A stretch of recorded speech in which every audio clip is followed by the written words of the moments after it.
Welcome student. आज का topic है इंटरेस्ट ऑन कैपिटल। आज की इस वीडियो में हम जानेंगे इंटरेस्ट ऑन कैपिटल के बारे में। ये मोस्ट इम्पॉर्टेंट टॉपिक है आपके पार्टनरशिप का। इसके बिना तो क्वेश्चन भी नहीं होता है कोई भी, तो इसको ध्यान से समझिएगा। और इसमें कुछ प्रोविजंस दिए हुए हैं इंटरेस्ट ऑन कैपिटल के, वो हमें ध्यान से समझने हैं। वो अभी मैं आपको एक्सप्लेन करता हूँ, लेकिन इससे पहले ये जान लीजिए इंटरेस्ट ऑन कैपिटल कैसे निकलता है। तो ये सिंपल है, आपको कैपिटल को हर क्वेश्चन में दी ही होती है और एक फिक्स रेट ऑफ इंटरेस्ट भी दिया होगा, आप उसे अप्लाई करोगे कैपिटल पे। सपोज़ अगर 1 लाख की कैपिटल है और 10% इंटरेस्ट दे, तो 1 लाख का 10% यानी 10,000 आपका इंटरेस्ट हो जाएगा। अब इस 10,000 जो इंटरेस्ट निकल कर आया है उसको आप कैसे ट्रीटमेंट करोगे, तो उससे रिलेटेड कुछ केसेस हैं और प्रोविजंस हैं, तो ध्यान से समझिएगा, मोस्ट इम्पॉर्टेंट है। Case 1, when the partnership agreement is silent about the interest on capital.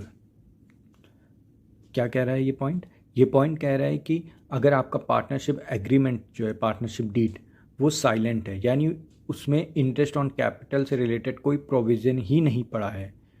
Partners ने जो एग्रीमेंट किया था उसमें इंटरेस्ट ऑन कैपिटल नाम से कोई प्रोविज़न डाला ही नहीं है, उसके रिगार्डिंग कोई एग्रीमेंट हुआ ही नहीं, तो ऐसे केस में इंटरेस्ट ऑन कैपिटल नहीं मिलेगा।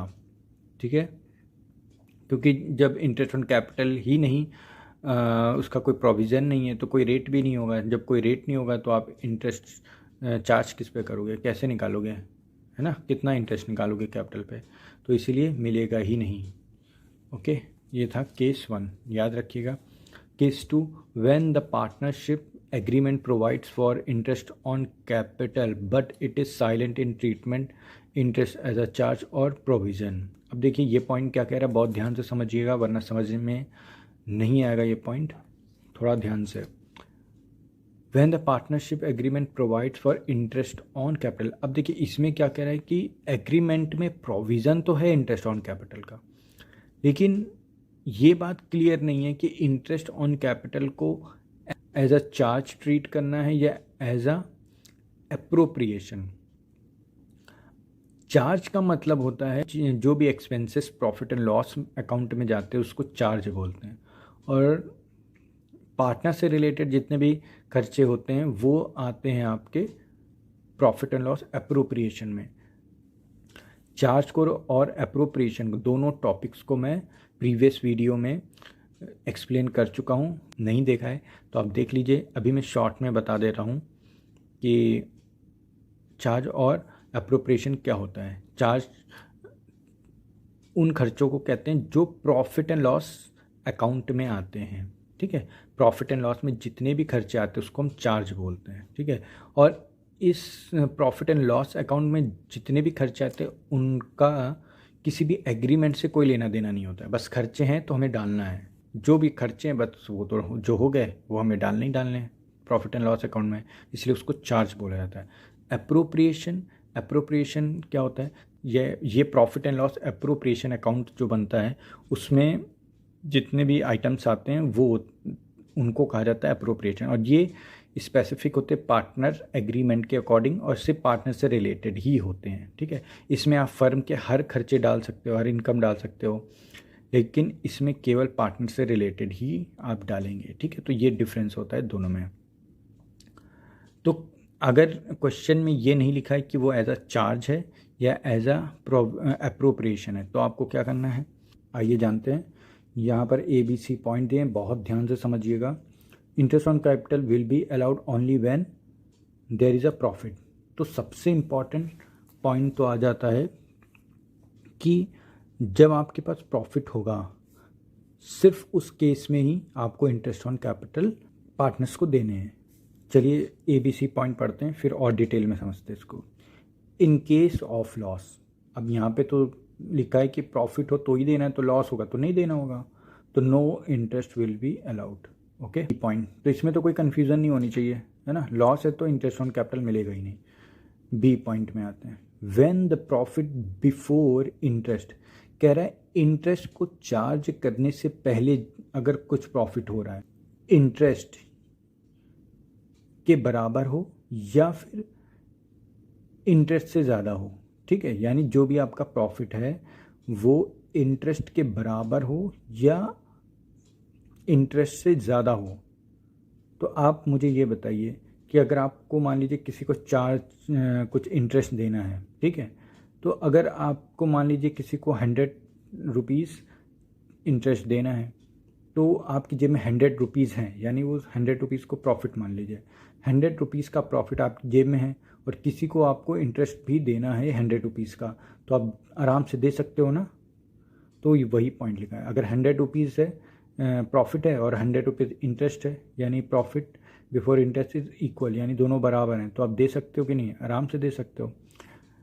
दूसरा ये कह रहा है or to more than the amount. अब मान लीजिए आपके जेब में 150 रुपीज़ है, यानी प्रॉफिट 150 का है, लेकिन इंटरेस्ट केवल 100 देना है, तब भी तो आराम से दे लोगे ना इंटरेस्ट।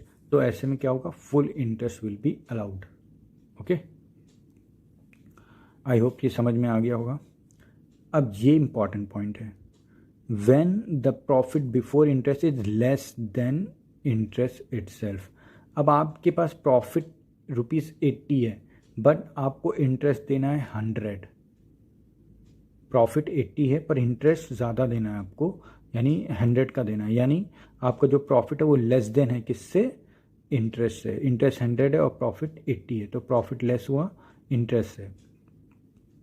तब ऐसे केस में क्या करेंगे, यानी interest will be restricted to the amount of profit, यानी आपकी जेब में 80 रुपये है ना, तो बस 80 रुपये तक का ही इंटरेस्ट देना होगा। ठीक है, फर्म देगी किसको, पार्टनर्स को। ओके, फर्म पार्टनर्स को इंटरेस्ट ऑन कैपिटल कितना देगी, फर्म का प्रॉफिट कितना है, ₹80 है, और जब आप इंटरेस्ट कैलकुलेट कर रहे हो तब तो इंटरेस्ट 100 आ रहा है, ठीक है, लेकिन आप 100 नहीं दोगे, कितना दोगे, 80 दोगे। ठीक है, अभी हम एग्जाम्पल करेंगे तो उसमें और डिटेल में हम अच्छे से समझेंगे। ठीक है, hence profit will be distributed in the ratio of interest on capital. अब देखिए 100 रुपीज़ का अगर इंटरेस्ट था लेकिन 80 रुपीज़ ही बांटना है, तो मान लीजिए दो पार्टनर थे ए और बी, तो ए और बी की हम कैपिटल देखेंगे कि कितनी कितनी कैपिटल है, फिर उनके कैपिटल का रेशियो निकालेंगे, उसी रेशियो में 80 को बांटेंगे, यानी जिस रेशियो में ये 100 रुपीज़ बटा होगा, जिस रेशियो में आपका ये ₹100 आया था इंटरेस्ट, उसी रेशियो में आपका प्रॉफिट बटना चाहिए, क्योंकि 100 आता तो आप 100 आराम से बांट लेते हैं, लेकिन 100 तो आया नहीं, 80 आया, तो अब 80 को हम कैसे दें दो पार्टनर्स के बीच, तो उसी रेशियो में देंगे जिस रेशियो में अगर हमने नॉर्मल केस में 100 निकाला था ना, तो उसी केस में, यानी इंटरेस्ट ऑन कैपिटल के रेशियो में देंगे। ओके, ये अभी मैं एग्जांपल कराऊंगा तो आपको समझ में आ जाएगा। केस थर्ड देख लेते हैं, when the partnership agreement provides for treating interest as a charge.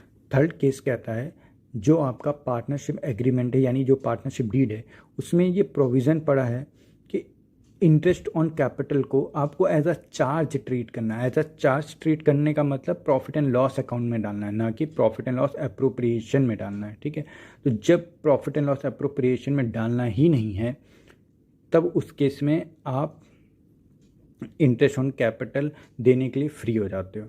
आप पूरा का पूरा इंटरेस्ट ऑन कैपिटल जो भी आएगा वो आप सीधा प्रॉफिट एंड लॉस अकाउंट में डाल दोगे। अब आपको ना तो प्रॉफिट से मतलब है ना लॉस से मतलब है, प्रॉफिट है या लॉस है कोई लेना देना नहीं है, बस प्रॉफिट एंड लॉस अकाउंट जो होता है उसमें आप इसको जो भी इंटरेस्ट आएगा वो डाल दीजिएगा। यानी ₹100 अगर आपका इंटरेस्ट आए, आप चुपचाप प्रॉफिट एंड लॉस अकाउंट में 100 रुपीज़ खर्चे में डाल दीजिए। अब वहाँ उसके बाद लॉस है प्रॉफिट एंड लॉस अकाउंट में या प्रॉफिट है, आपसे कोई लेना देना नहीं। ठीक है, फिर बाद में जो प्रॉफिट एंड लॉस अप्रोप्रिएशन बनेगा उसमें आप इंटरेस्ट ऑन कैपिटल नहीं डालोगे। ठीक है, बस यही है इस पॉइंट में। तो ये थे कुछ पॉइंट्स मोस्ट इंपॉर्टेंट है, ये केस सेकंड सबसे ज़्यादा इंपॉर्टेंट है, तो आई होप आपको समझ में आया हो। ये नीचे आपको चार्ज और अप्रोप्रिएशन का मीनिंग बताया, तो ये मैंने आपको ऑलरेडी एक्सप्लेन कर दिया है। ओके, सो स्टूडेंट्स वीडियो बहुत लंबा हो जाएगा, तो इसलिए मैं क्या करूँगा, जो इंटरेस्ट ऑन कैपिटल से रिलेटेड एग्जाम्पल है उसके लिए मैं एक अलग से वीडियो बना देता हूँ, उसमें पूरा का पूरा एग्जाम्पल मैं कम से कम 4 से 5 एग्जाम्पल लेके अच्छे से एक्सप्लेन कर दूंगा ये पूरा। तो इस टॉपिक को पढ़ने के बाद आप मेरा अगला वीडियो ज़रूर देखिएगा, तो उससे एकदम क्रिस्टल क्लियर हो जाएगा आपको इंटरेस्ट ऑन कैपिटल का provisions. Okay, so thank you, have a nice day.